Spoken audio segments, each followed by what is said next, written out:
Amici di News Formula 1, ma soprattutto amiche di News Formula 1, buongiorno, buonasera a seconda di quando state ascoltando e benvenuti ad una nuova puntata di Race Tech, la 145esima della rubrica di News Formula 1 che si occupa di seguire un po' le novità tecniche che vediamo nei Gran Premi e lo facciamo sempre con il nostro ospite fisso, l'ingegner Riccardo Romanelli. Buonasera Riccardo.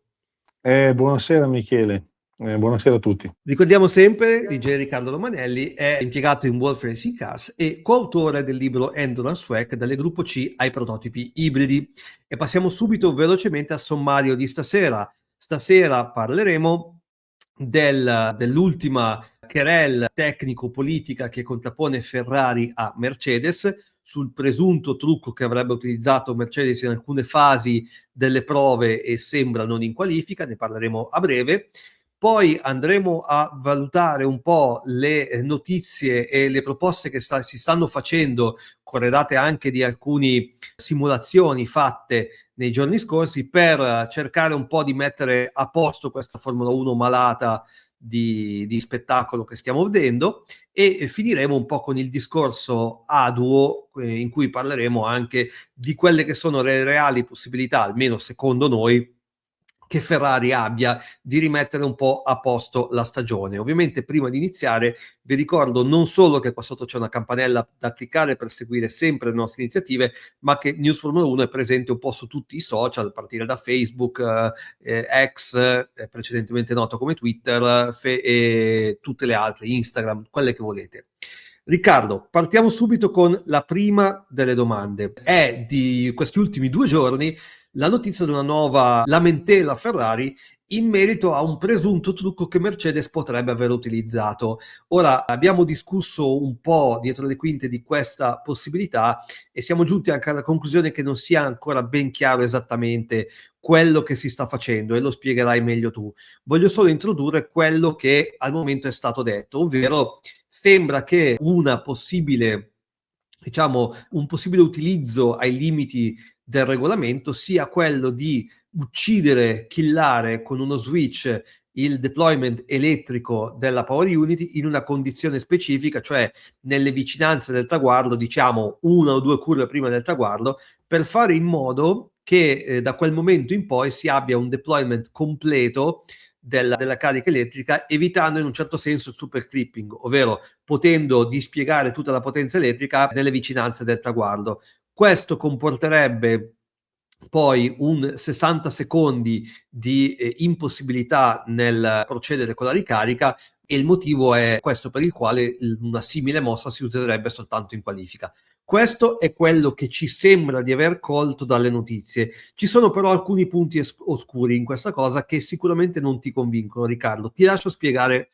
quali sono esattamente i tuoi dubbi. Ma la descrizione che hai dato è molto, molto precisa. Diciamo, il trucchetto potrebbe effettivamente sulla carta sintetizzarsi in questo modo, cioè la capacità in una maniera artificiosa di portare il sistema di deployment a zero, quindi con uno shutdown istantaneo, per poter venir meno a quello che è la logica di deployment standard, quindi evitare la fase di super clipping nelle fasi che precedono ad esempio le ultime 2 curve o magari addirittura l'ultima curva e il primo tratto di accelerazione in rettilineo, tutto con lo scopo di massimizzare la performance limite sul giro. Come hai giustamente ricordato, perché è questo? Perché è chiaro che avresti una penalizzazione successiva, no? Nel tempo successivo in cui dopo aver inserito questo, dopo aver applicato questo piccolo stratagemma, e quindi la cosa, se effettivamente è stata usata, è di sicuro appannaggio di quello che è la qualifica. Quello che non mi convince molto del dispositivo è che ora, intanto FIA è una cosa che sin dall'inizio di questo ciclo regolamentare i parametri di deployment sono con molta attenzione verificati da FIA, no? Che ha questi dati praticamente in real time. Quindi uno, mi sembra strano che non ci sia stato, se è stato applicato da Mercedes ad esempio, nessuno che lato FIA ha notato questo, anche perché questa lamentela che emerge per quel che si sa appunto da Ferrari, c'è questo altro aspetto di chiedersi come han fatto a determinarla. Quindi può essere che durante delle fasi di qualifica oppure anche durante le prove libere, dove ad esempio Mercedes potrebbe averlo provato, no? Questo funzionamento, può darsi che una Ferrari, essendo abbastanza a stretto contatto con una Mercedes, sia accorta di una condizione di potenza istantanea anomala, no? Perché quando magari tu fai super clipping, vedi che quello ti vola via e quindi dici: "Ma come fa?" Cioè, alla fine, se hai avuto possibilità di seguirlo in una buona parte del giro. Non sono però, tutto sommato, così sicuro che la cosa sia così o limitatamente per come l'abbiamo descritta, per il fatto appunto che in una fase di verifica da parte di FIA diventa un tantino difficile da sostenere, no, perché tu puoi dire: "Ho avuto un problema", però guarda caso è un problema che ti ha massimizzato la performance. Cioè, guarda caso quel problema è uno shutdown che fa istantaneamente la curva prima di mettersi nel rettilineo. La vedo un po' forzata come cosa. Per carità, è vero che, e questo a mio modo di vedere è uno degli aspetti negativi di questo mix regolamentare tra 50% di potenza elettrica e 50% di potenza termica, sapevamo, e quindi adesso andiamo a toccare con mano il fatto che il deployment della componente elettrica ha un impatto determinante sulla performance nel giro, non solo sul fatto di vedere le vetture che si superano, ma anche sul fatto di spremere il miglior tempo, diciamo, in fase di qualifica. Assolutamente, poi bisogna conteggiare che oltre a quello che hai spiegato tu sul fatto che non ti torni, onestamente bisogna ribadire in maniera ulteriore che la descrizione che viene fatta al momento di questo che dovrebbe essere un trucchetto, l'ennesimo secondo la narrativa dei giornali a carico di Mercedes, non è del tutto chiara. Come hai giustamente sottolineato, noi non sappiamo se effettivamente sia questo il funzionamento che vogliono ottenere nell'ottenere prestazione. Quindi hai spiegato i tuoi dubbi, sospendiamo anche un attimo il giudizio in attesa di capire se esattamente queste, diciamo, queste critiche a Mercedes sono mirate. Rimane comunque il fatto che è diventata una lotta abbastanza più politica che tecnica in un certo punto, dove si fa molta attenzione a quelle che sono le prestazioni del primo per cercare in qualche modo di smontare alcuni punti della prestazione stessa. Andiamo però al secondo argomento importante su cui ti volevo trascinare e mi tocca fare un fermo immagine e parlare un attimo di quello che è lo spettacolo per far capire. Ovviamente quando facciamo queste trasmissioni, anche noi pur da amatori tendiamo a documentarci e a spendere del lavoro per cercare anche di, diciamo, di presentare un programma degno in qualche modo di essere guardato. Tuttavia, devo confessare che non ho alcun interesse a guardare la Formula 1 così come adesso e non ho avuto nessun interesse a puntare la sveglia domenica. Mi accontento tranquillamente di guardare gli highlight e eventualmente a rivedere la gara in un futuro, perché questo spettacolo non è degno di essere guardato per anche soltanto il fatto che le vetture non accelerano fino a fine rettilineo, cosa che fa anche la mia vettura di casa, è veramente ridicolo da poter guardare in qualche modo.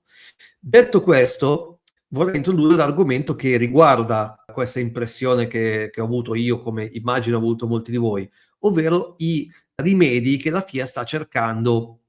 di mettere in campo per limitare un po' questa situazione. Riccardo, quindi ti coinvolgo subito per la gioia del nostro pubblico su quello che si sta cercando di fare. La proposta che sta girando, quella più accreditata in questo momento, con tanto di simulazioni, prevede di ridurre sia la carica della batteria, intendo la quantità di potenza, mettiamolo così, in un gergo un po' colloquiale, che è possibile utilizzare nel giro,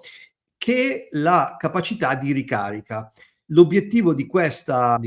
mossa, che ti lascerò spiegare, è quella di evitare fondamentalmente il fenomeno del super clipping, ovvero tutta quella parte che dal punto di vista dell'algoritmo presente nei software delle vetture prevede di avere un ricarico in un momento specifico della pista, come può essere ad esempio quello di Colapinto versus Berman. Quindi otterremmo delle vetture più lente, con meno potenza, tuttavia in grado di accelerare per molto più tempo il rettilineo, perché la potenza elettrica sarebbe sufficiente ricaricarla con solo le frenate. Ho descritto un po' troppo questa situazione, ti lascio comunque tutto il tempo di cui hai bisogno per commentare questa soluzione da parte della FIA, che sembra essere in qualche modo lì per essere applicata, o comunque è sul tavolo. E allora, guarda, questo sicuramente potrebbe essere un correttivo. La premessa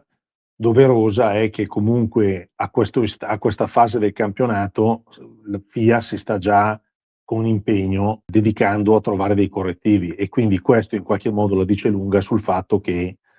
il mix regolamentare sul quale si è discusso per anni evidentemente non sta accontentando neanche il regolamentatore, no? Quindi poi è chiaro che da un punto di vista di, come dire, di erogazione dello spettacolo c'è FIA da una parte che è l'ente tecnico, e c'è tutta la parte, come dire, commerciale, no, di Formula 1, che con cautela esprime certi giudizi, e anche un pochettino infastidita dal fatto che alcuni piloti invece parlino in modo estremamente chiaro e diretto. Però il fatto di pensare a questi correttivi che cosa ci dice? Che eh, la ripartizione 50% tra potenza elettrica e potenza termica ha introdotto queste distorsioni temporanee che sono necessarie per poter caricare la batteria ai limiti che il regolamento consente, per poter sommare con il deployment che il regolamento appunto ben definisce e limita, il surplus di potenza elettrica su quella termica. È chiaro che andando a ridurre la capacità di accumulare energia della batteria ad un'entità tale che per una Formula 1 ad oggi è raggiungibile semplicemente nell'harvesting, nelle fasi di frenata, che cosa porterebbe? A eliminare, come hai giustamente detto tu, la fase del super clipping, cioè eliminare queste singolarità, diciamo, nel giro, no? Che poco hanno a che fare con il cercare la performance in modo distribuito nei vari settori della pista, che sono però, si sono rese necessarie perché? Perché se io ho la possibilità di fare un deployment di potenza elettrica dove mi permette di guadagnare di più, quindi in termini di velocità di punta sui rettilini, devo utilizzare almeno alcune porzioni della pista, e ad ogni circuito, con tutte le simulazioni che fai, cerchi di individuare appunto quel microsettore nel quale il super clipping ti permette di fare il pieno di energia, impattando nella maniera minima con il delta performance negativo in quel momento,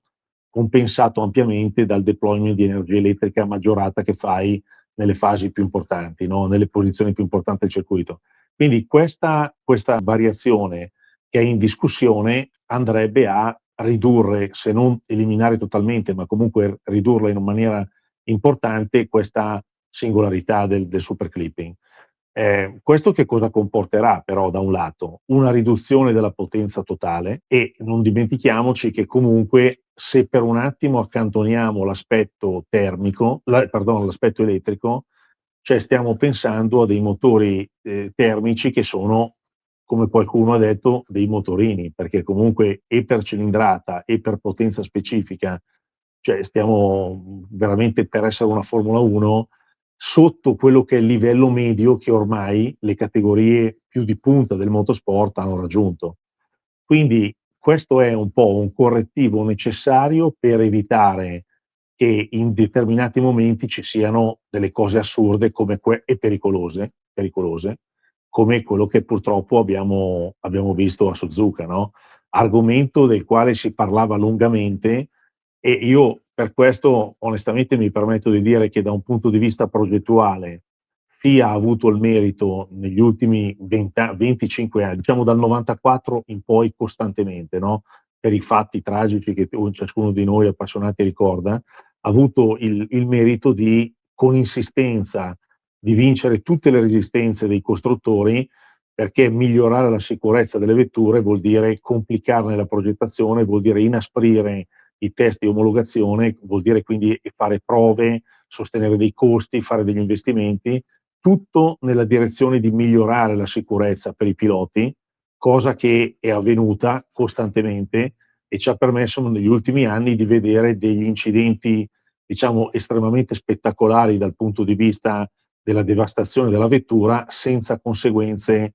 fortunatamente per il pilota. Quindi vedere oggi, cioè nel 2026, un possibile tamponamento con differenze di velocità superiore ai 70-80 km all'ora tra due piloti di Formula 1, uno che percorre un tratto a una velocità, diciamo, normale, e quell'altro che, se vuoi, magari non considerando di non essere in una zona, in una traiettoria sicura, ma comunque in ogni modo si trova in una fase istantanea totalmente insensata dal punto di vista della performance, perché è in un super clipping e quindi vai a trovare un pilota che va a sbattere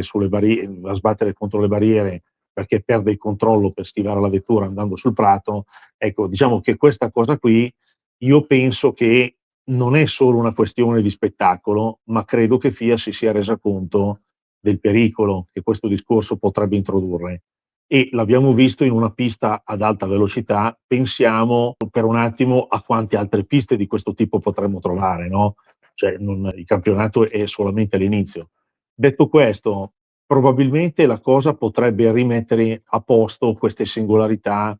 a mio modo di vedere, veramente brutte da osservare da un punto di vista di appassionato, no?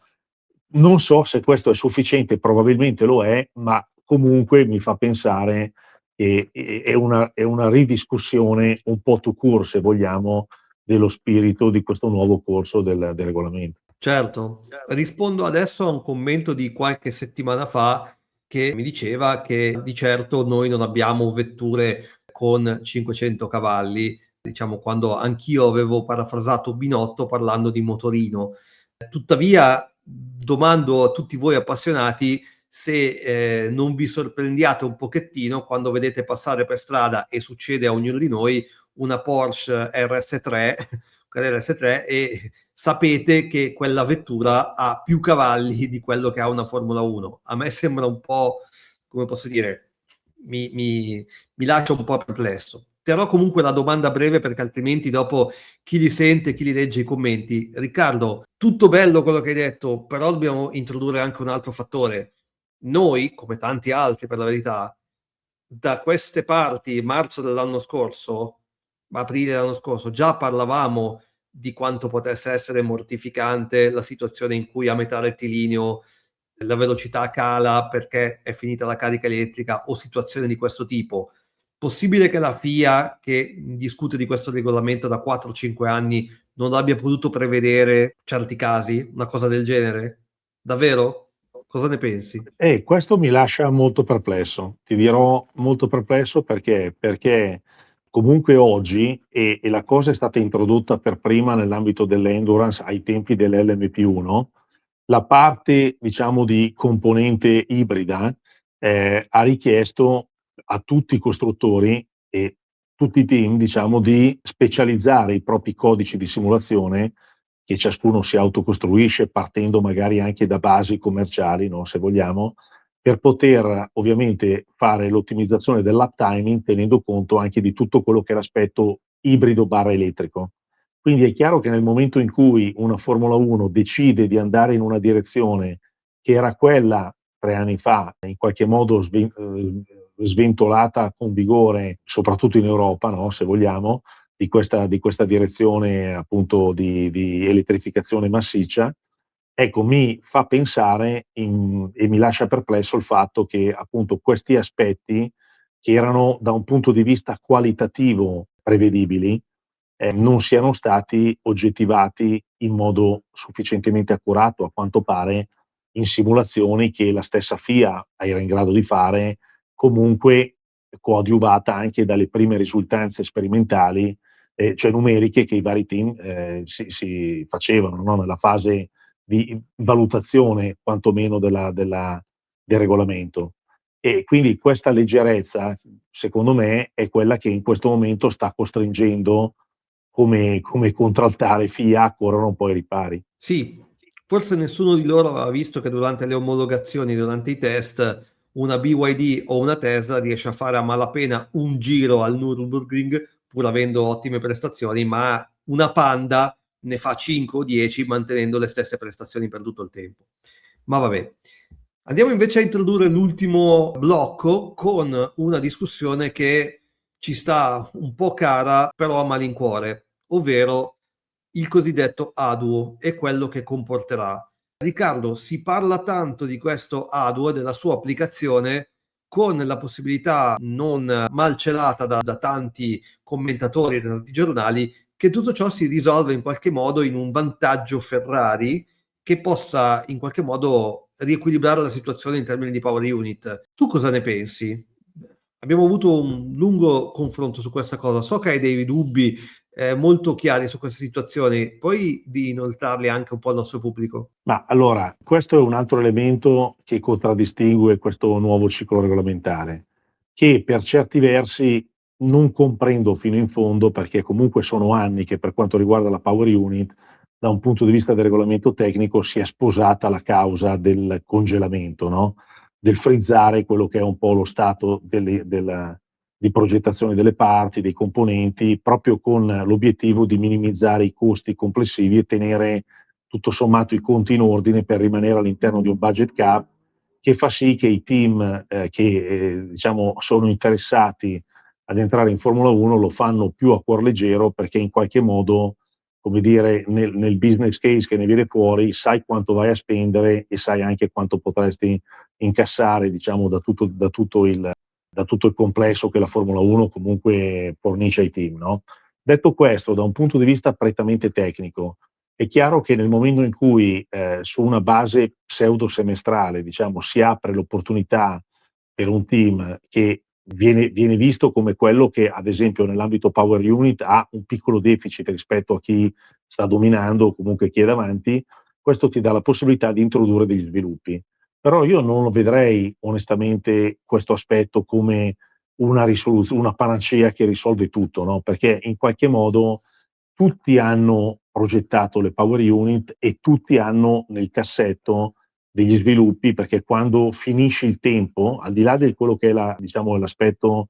del budget cap, ma da un punto di vista progettuale, chiunque si cimenti in un'ottica progettuale sa che la variabile più scarsa comunque è il tempo in primis, no? Quindi a un certo punto devi arrivare a congelare determinate scelte per passare alla fase esecutiva che poi ti permette di arrivare a costruire dei prototipi prima e dei componenti operativi dopo. Quindi è chiaro che tutti i costruttori di motori si sono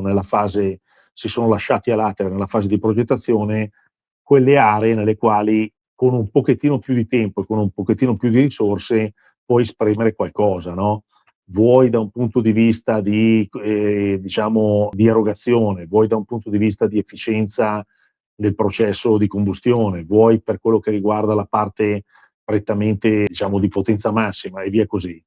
Quindi non penso però che possa automaticamente tradursi il fatto per una squadra, mettiamo Ferrari in questo caso, poter avvantaggiarsi dell'utilizzo dell'Aduo e automaticamente questo sia, come dire, la conferma, la garanzia che ti permette di azzerare il gap che hai, ad esempio, rispetto alla Power Unit Mercedes,